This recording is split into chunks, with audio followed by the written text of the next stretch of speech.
இது 2026ஆம் ஆண்டுக்கான மீன ராசியின் முக்கிய கிரகப்பெயர்ச்சி பலன்களை சுருக்கமாக வழங்கும் பிரத்யேக பதிவு. ஜென்ம சனியால ஏகப்பட்ட ஏமாற்றங்களையும் இழப்புகளையும் சந்திச்சிட்டு இருக்கிற உங்களுக்கு உச்சம் பெறப் போகும் குரு பகவான் எப்படிப்பட்ட ஒரு மாபெரும் திருப்புமுனைய கொடுக்க போறாருங்கிறத தான் நாம இப்ப பார்க்க போறோம். முதல் விஷயம், குரு பகவான் தரப்போகும் மாபெரும் அதிர்ஷ்டம்.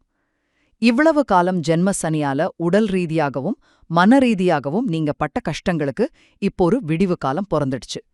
இது எப்படிப்பட்ட மாற்றம் தெரியுமா? பாலைவனத்துல திடீர்னு மழை பெஞ்சா எப்படி இருக்கும், அது போல ஒரு அற்புதம்.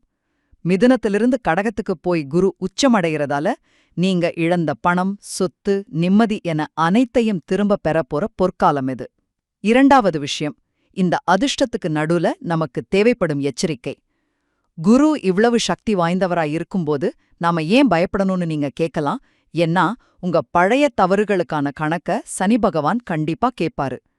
குருவோட 9ஆம் பார்வையால குடும்ப நிம்மதி, தொழில் முன்னேற்றம், கல்யாண யோகம் எல்லாம் உடனடியாக கிடைச்சாலும் உங்களோட ஒரு சிறு சறுக்களுக்காகவே எதிரிகள் காத்துட்ருப்பாங்க. அதனால அதிர்ஷ்டம் கண்ண மறைக்காம ஒவ்வொரு அடியையும் ரொம்ப நிதானமா எடுத்து வைக்கிறது அவசியம். இறுதியாக, தடைகளை உடைக்கும் பாதுகாப்பு கவசங்கள். இத வெறும் சடங்கா பார்க்காதீங்க. அமாவாசை அன்னைக்கு பித்ருக்களை வழிபடுங்க. பசுக்களுக்கு அகத்திக்கீரையும் வெல்லம் கலந்த தண்ணீரும் கொடுங்க.